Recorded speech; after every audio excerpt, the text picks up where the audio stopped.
All right, week 1 is officially in the books. Welcome back to episode 2 of the second season of the TBD College Football Podcast. Myself, Neubeck. I am joined, as always, by my good friend and model Maryland citizen, Dugan. Dugan, how are you doing this fine Wednesday evening? Doing well. We're 2 for 2 with terrible weather on the day that we are taping this. So we got that going for us. At least we're consistent. Hey, there's nothing else to do. This is true. This is very true. So hopefully the next couple of weeks we get a little action on Wednesday and weekday nights. So that'll be a little pleasurable. Yeah, and I mean, this time next week, we'll be, at least I will be being hit by a hurricane, so hey. Hey, you got that going for you. There's always that. I always got that going for me. Don't say I never do anything for you, Brad. You don't.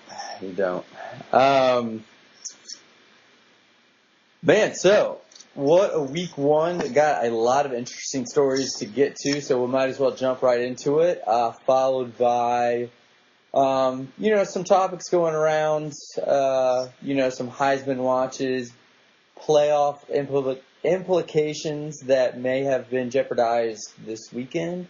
And then, of course, we've got our picks, stone cold locks of the week to end the show with. But let's get started with our Thursday night's game, Indiana hosting the Buckeyes. Dugan, what were your thoughts? That game was really funny because you saw everybody on Twitter like the first half, like this is Ohio State is dead, like they're about to kill Urban Myers and have to fake another heart attack. But this is what you deal with when you have a revolving door of talent, like we see with Duke in basketball. It takes, in the Kentuckys, it takes them like 4 or 5 games to get everybody on the same page. So that was a little learning curve for Ohio State, but I think that second half that's a team we're going to see. I got to figure out that running back's name because I love that guy for Ohio State, that freshman. He is excellent. Dobbins. He was jump cutting everywhere. J.K. Dobbins, 29 carries, 181 yards. I completely agree with the sentiment, and if we had enough time last week, I'd get to it, but you don't really know anything about a team, for the first 3 weeks. Obviously, it takes probably about 3 weeks for every team to at least play somebody half decent, and even then, you're still going through, this is the first time really hitting somebody. This is, first time really facing a defense not yours. And a lot of things change when you're going against somebody you haven't practiced. And especially with these blue-collar programs, you have an extreme amount of influx of this just young talent. It's, for the first quarter, they're like, holy shit, we're playing a Big Ten football game on TV. Yeah, especially a conference game. You start to settle in.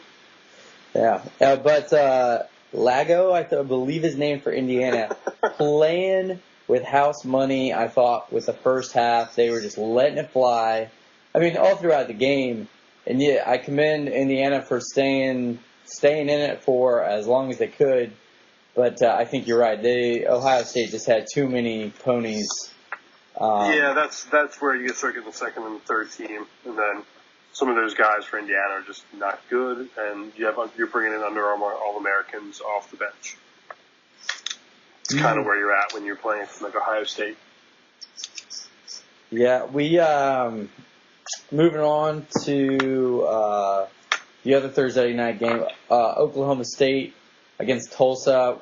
Not really learning anything here. This is a pouncing. Oklahoma State is on a lot of people's favorites to do very well, even make the playoffs in some. I know you had mentioned that last week. Mm-hmm. And so, again, allowing 24 points, that's Big Ten football, I think. or Big 12 football, excuse me. And so, again, not learning a whole lot there. But moving on, Clemson was my dark horse pick of the week. I had Kent State at least making it somewhat of a game and getting 40 points or less, but obviously that didn't happen. Clemson looked dominant, and this quarterback, Bryant, for Clemson, looks even more mobile than Deshaun Watson did last year. So that dude's a freak. Yeah. A lot of plus side there with Clemson. Obviously at home, 12 o'clock game, Kent State. Again, they got Auburn this week, which we'll get to. We'll learn more then. Another team we did not learn enough about, Penn State. Barkley running just all over everyone and looking like a track meet against Akron. Again, we did not learn a lot in those two games. Yeah, I was on my lock was Akron, which proved to be a really bad pick. Yeah, not hot with our picks. You also take it with a grain of salt. I mean, we're kind of picking games that probably shouldn't even be touched. Oh no, they're fun picks. Yeah, but I was wrong. I was 0 for 5.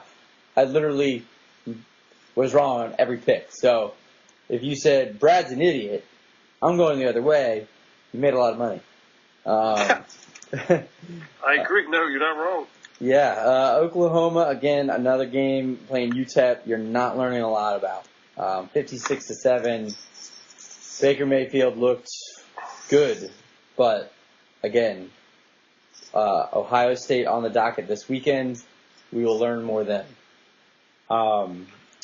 Which brings us to our first sort of marquee game in Michigan, Florida, and this was didn't go as well as I planned. No, but oh man, the sentiment as the last week progressed was that Florida was just missing way too many people in their bookstore scam, which I would love to read more about. But even Florida's coach came out and said they got manhandled throughout the entire game, especially in the second half, and where Michigan obviously pulls away. I remember saying something to you during the game. Florida just looked like a team that was just not disciplined.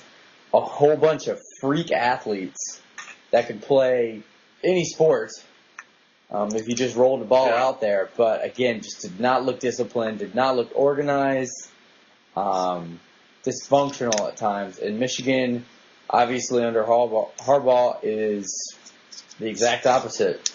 The Florida thing kind of reminds me of, because I've read a little bit of it, and I think I understand what went on in Florida with them. The school, obviously, their scholarships covering textbooks, and I'm pretty sure they were selling said textbooks and pocketing the cash, which kind of reminds me of college when your parents would buy the books at the beginning of the year and you would sell them, and you would get all that beer money that you would use for beach week at right after exams. You would just be flush with they would give you 50 cents to the dollar what you bought it for, but still at college, that's you're oh my gosh, you got $300 going to beach week, and you're like, I'm hood rich. Oh yeah. So I remember getting $300, but they were getting free athletic department textbooks bought for them, and then selling them for cash. Gotta love it. Gotta love America. Yeah. Spate for Michigan, one of the only players coming, starters that came back this year, did not look good and at times was benched. Obviously throwing a pick six twice, which was their Florida's 14 points in the second quarter there. But again, Michigan just dominated the whole game once they got rolling. Auburn again rolls, Georgia rolls. Nothing too exciting there. But we did have some scares this week. Louisville. Can I say one thing? What? Yeah. I don't think Florida State's done. I think people that are calling their season to be over and out of the playoff, I think they're really stupid. I think they're being very, very rash. And that is a very good topic, and something I want to spend a lot of time on here, which will be our last game that we sort of review. Okay. But again, Louisville getting a little bit of a scare against Purdue. Again, not a great start, but teams are just now getting organized and kind of figuring out game plans, that sort of thing. So, nothing to be concerned about. Something to be concerned about, though, is the state of Texas. That's really terrible of me to say, especially after the flooding that goes on there. But oh, come on. Maryland did go into Austin and lay 51 points on the Longhorns in their season opener as they fall, again, 51-41. And just a sloppy first game for Tom Herman and his era there at Texas. That was another great game to watch on Twitter because everybody loved the first play of the game. Texas is back. Texas was back probably 4 times during that game, and then it just all went to shit. Well, just deja vu from last year where I forget, obviously the game was on NBC, but I forget who was calling the game, and you just hear that soundbite is, Texas is back, folks, as they beat Notre Dame in overtime in their season opener. And, of course, Texas doesn't even get to the bowl games. No, but and I don't think this all falls on Tom Herman because I think it's all of the rule of thumb is 3 years. Before you can actually get you can actually inject your program with all of your players that you want and all that. But it's not good when you lose to a team that didn't really have an offense, didn't know what was happening at quarterback. They just flat out were looking at the next game. That's what that was. They were not prepared at all to play Maryland. No, you are 100% right.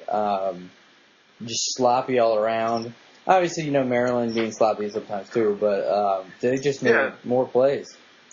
And again, it's just like they have the better athletes. They probably have better coaching, but it's just they weren't focused on beating. I have a feeling that, and I think we've kind of thought of this in Texas a bunch of times recently, they play to their opponent. Yeah. They play to their level, and you're going to lose a lot of races when you play to your opponent's level, especially when you're playing really bad teams traveling across the country. But that's just me. The other Texas team that looked very disappointing, Texas A&M blowing a huge lead to, and obviously, with a second-string quarterback, it's still blowing that huge lead to UCLA, an unranked UCLA, a team that has a lot to prove in UCLA, and Rosen came back and beat them. And Sumlin's job now just looks as uncertain as ever. Coming into the season on the hot seat, now it's no room for error. To be honest, I thought he was fine. I thought they were just going to leave him, at the airport. But he's still there. Yeah, I was listening to, I forget who was talking about this. It was one of the guys on the Monday night game. So that was the Tennessee game. And just seeing all these people on the board of trustees tweeting Kevin Sumlin's dead, and they're all so outspoken about it. All they're doing is hurting their confidence. I think Kevin Sumlin has some of the issue or some of the problem. But this isn't a full Kevin Sumlin problem. I think they're losing a lot of talent out of the state of Texas, just like anybody is. Your Houstons, your Texas, TCU. They're losing so much talent out of that. That's where I think the problem starts. I think he's an issue, but it's just changing your coach is putting a Band-Aid on the issue. I think the whole issue is the recruiting landscape of football in Texas. I think obviously huge football state that you're recruiting out of. And yes, a number of programs, Baylor, Houston, Texas A&M, that you're maybe they'll sprinkle SMU in there, who knows? And it's a huge state, but there's so many good programs in there. So I think that's a very good point, and it stinks because I love someone. I think he's a great coach, but they don't like it when you don't win the big games down there in Texas, and they're definitely haven't done that in a while. Last year they went 6-0, I think, before facing Alabama and just getting steamrolled, and after that losing 4 in a row. So we'll see. Again, unfortunately for someone, I don't think he's there come November, but we'll move out west before we cover our Alabama FSU, and another interesting game, first week test for USC was Western Michigan. Western Michigan not rowing the boat anymore, but they were definitely in a track meet there with the Trojans. And in the game for a while, that double pass, man, how do you not pick that ball off? That was the most unathletic thing I've ever seen. How do you not pick that ball off? And speaking of picking off, Sam Darnold throws 2 interceptions and does not look like the Heisman hopeful and Jets starting QB next year. No, and it was, and this, I think we said this last week. This is classic USC, Brad. They're gonna lose a couple early games. People are gonna say they stink. Go on like a 7-game stretch, and then be ready for next season with a new recruiting class. And this is the USC year. They tried to do it. They certainly did. Certainly did. I thought they were, They got a good one coming up, though. Yeah, they do. We will be getting to that. But let us get to the marquee game, Florida State, Alabama, and then we'll get to the weather report down there in South Bend. Alabama, again, giving 7 points going into this Florida State game. Both teams never have lost a season opener, or at least coach in Jimbo Fisher and Nick Saban. Nick Saban never losing to a direct assistant in his career. And Nick Saban came out in just a dogfight. I mean, a really, really good game to start the season. And what, unfortunately for Francois, going down and being done for the rest of the season, some people are writing off Florida State of being in the college football playoff later this year, especially after, the way Clemson looked. But if they can get their act together at quarterback, or at least just manageable, I disagree. I think Florida State is the cream of the crop in the ACC this year, especially after seeing all those athletes they have around the field. Dugan, your thoughts? Yeah, no, that's like a top 5 defense already. So, they're only going to get better the more games they play. They're going to have a couple games where they're going to have to win the game for the team, given this new quarterback coming in. I don't think this isn't like a wave the white flag kind of, we're done for the season. I think they have the ability to still figure this out. And that just means when let's say they do play a championship game against Clemson, they play Louisville, or they're in the playoffs against one of the other 3 teams. It just kind of takes it down to we gotta lower. It's like kind of like how Virginia is in basketball. We're gonna lower the possessions per game. We're gonna tune up we're gonna jump the clock up, give our defense maximum rest, and we're just gonna game manage the shit out of this. We're gonna play to our team's strengths, We're going to run the ball first and then play great defense. So and they were saying the loser of this game, and the way that kind of went down with an injury and it was kind of close for a long time, it almost kind of goes down for a tie for the loser. Oh, no, I completely agree. I completely agree.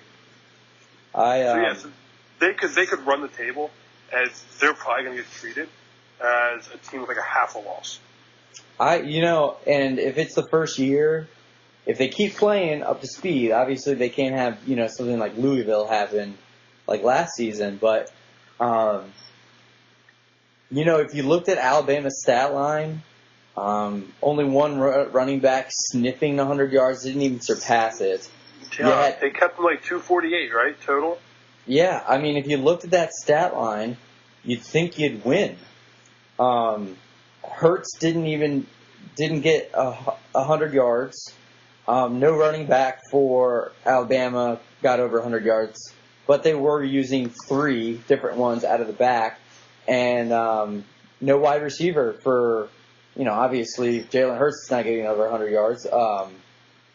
No wide receiver was over 100 yards, but all 3 stat leaders in passing yards, receiving yards, and rushing all came on one big play.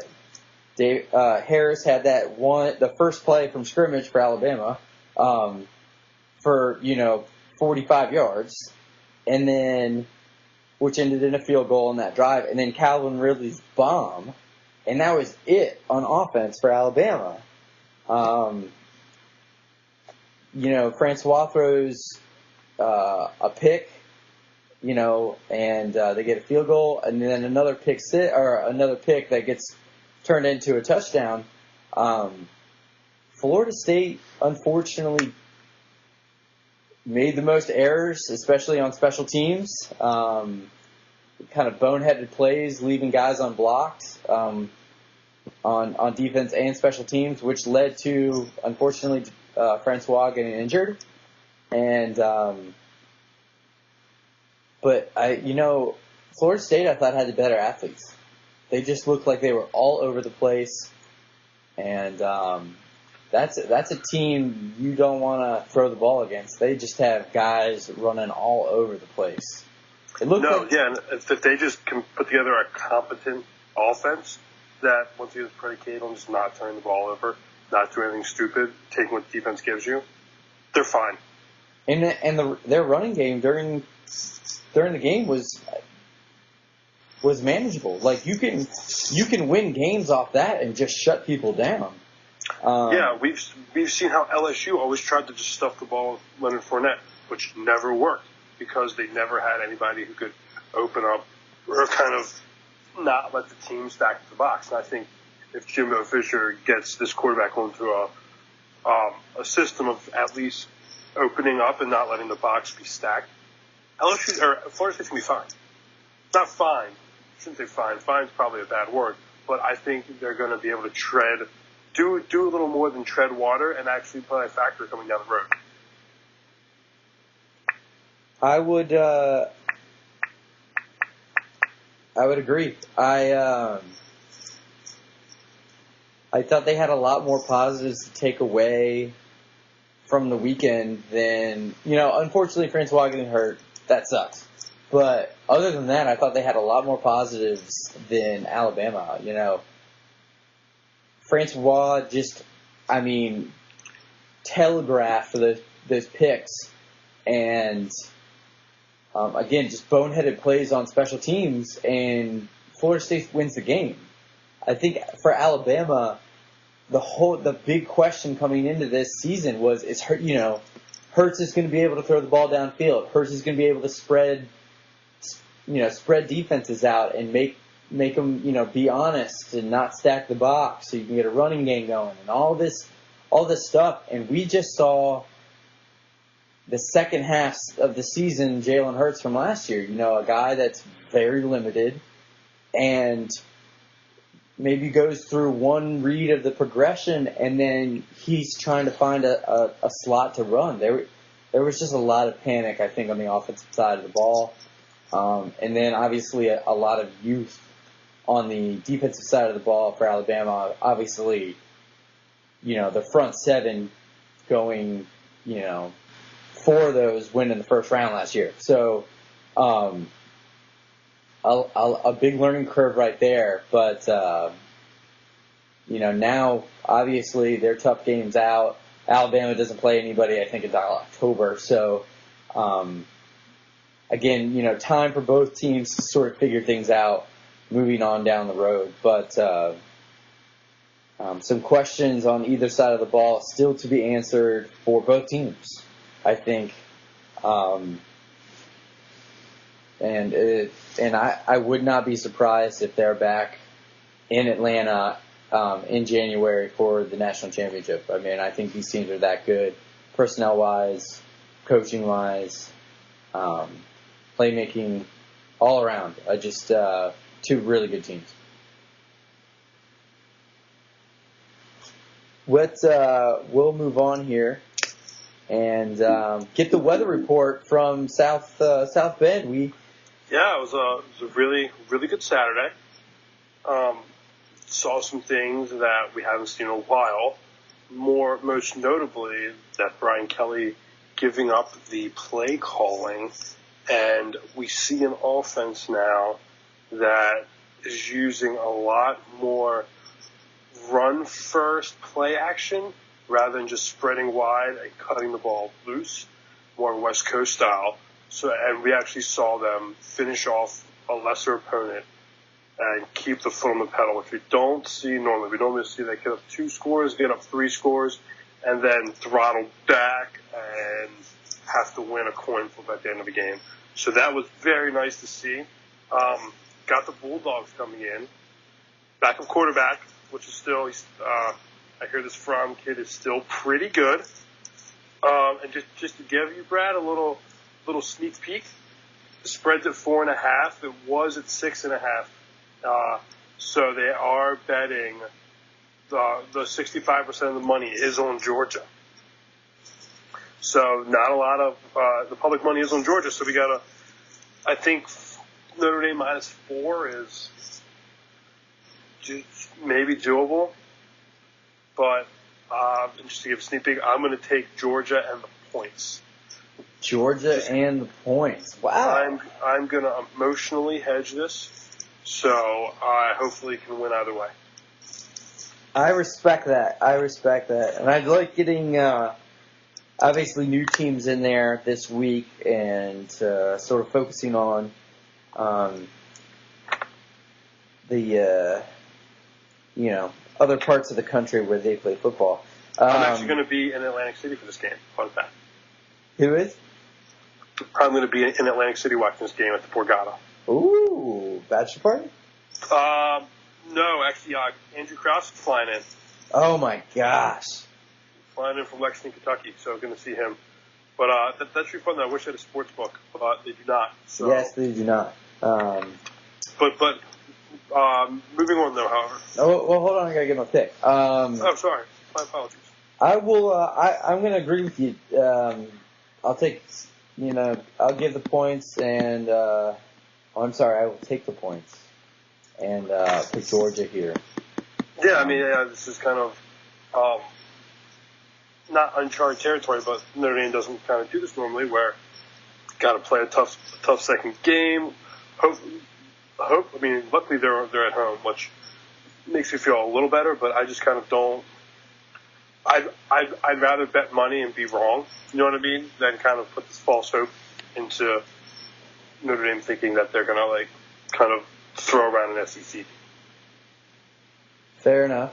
I do think Notre Dame's line does augment some of the SEC bodies Georgia has on the line and some speed, because Notre Dame's offensive line is very good, and they have a powerful running back in Josh Adams. So I do think they're able to move it. It's just going to be that defense just stop Nick Chubb and stop some of that elite talent.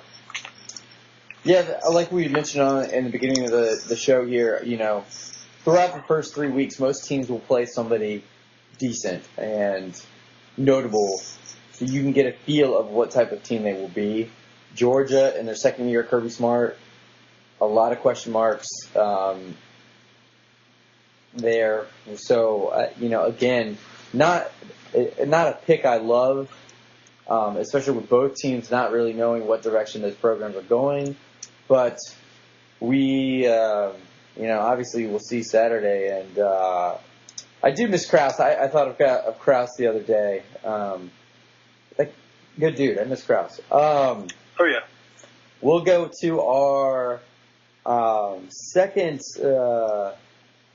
pick second game that we will make our picks for of the week coming up, and a lot better. Well, not a lot better, but a better week of interesting marquee games going on, where a lot will be figured out. Again, our sort of theme of the night, but Auburn traveling to Death Valley Light in Clemson, and 13 against 3, and Clemson is only favored by 4.5 points. Dugan, your thoughts?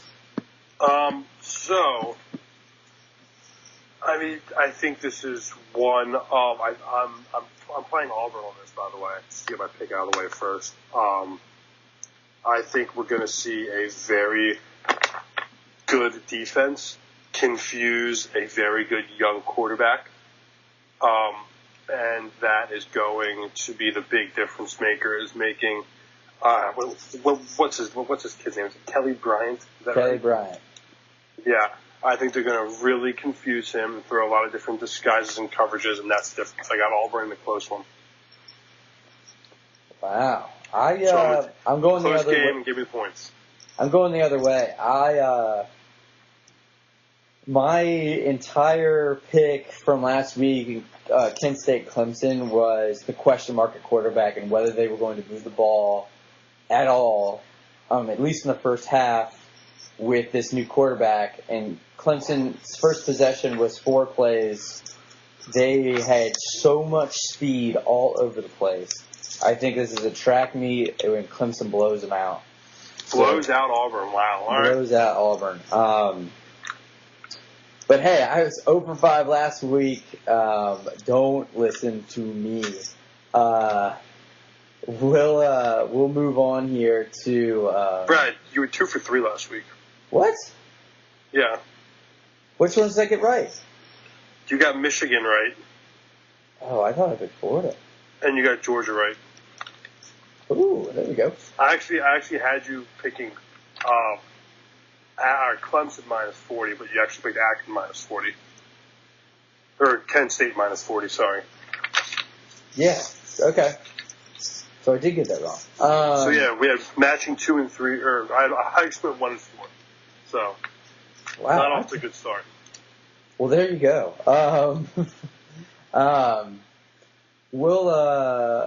We'll keep this moving here. Stanford, USC, in a big showdown.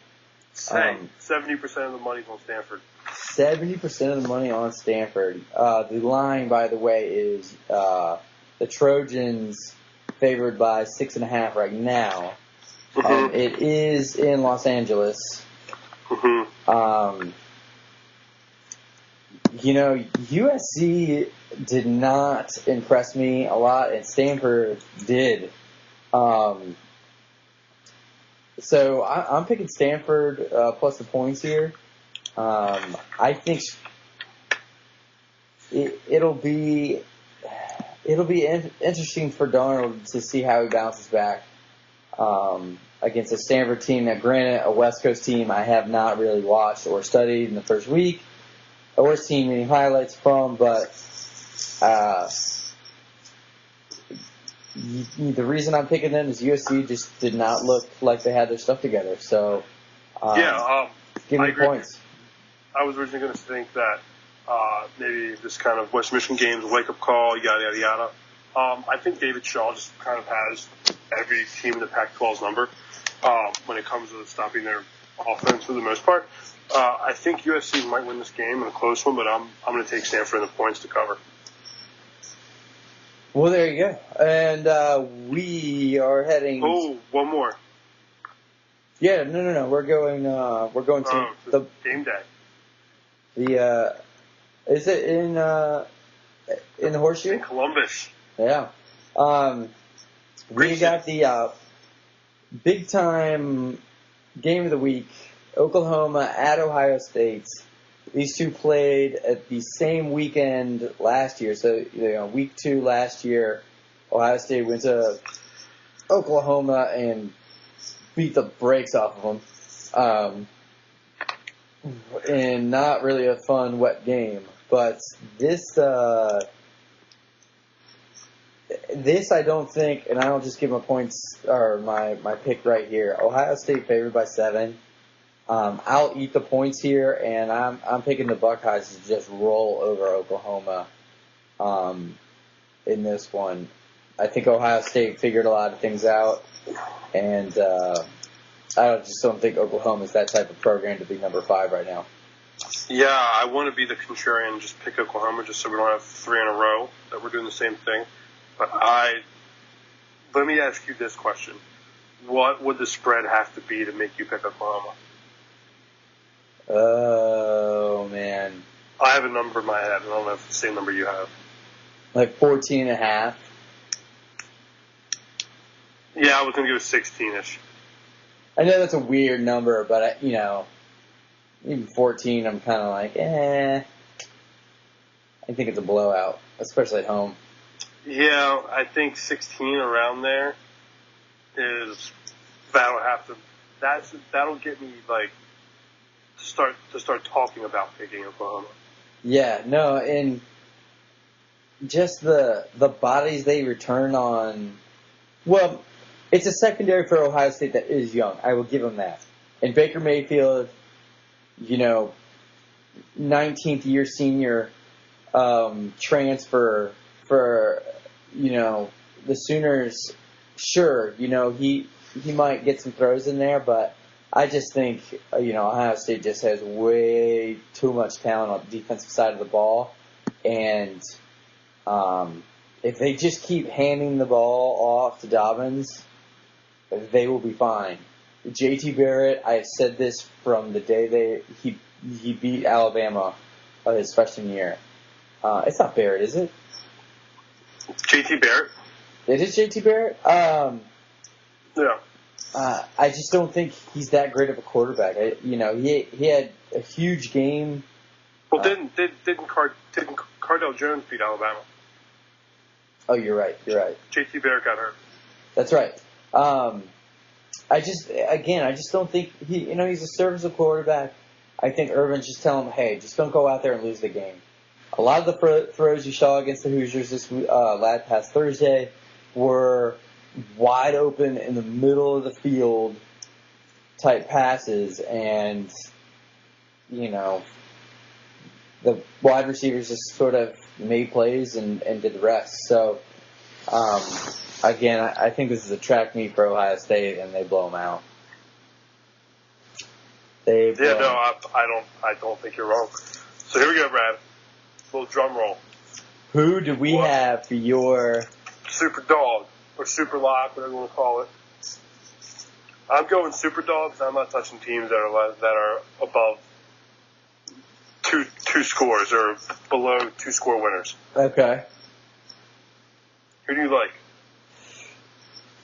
So I am going to, I look for 20 points and above, and this one's sneaking in at 22 points, favoring Penn State. You cocksucker. God damn it. I love this. I think Pittsburgh makes it a game. You piece of shit. I literally had it written down under my name, like in my sheet that I'm going to be using.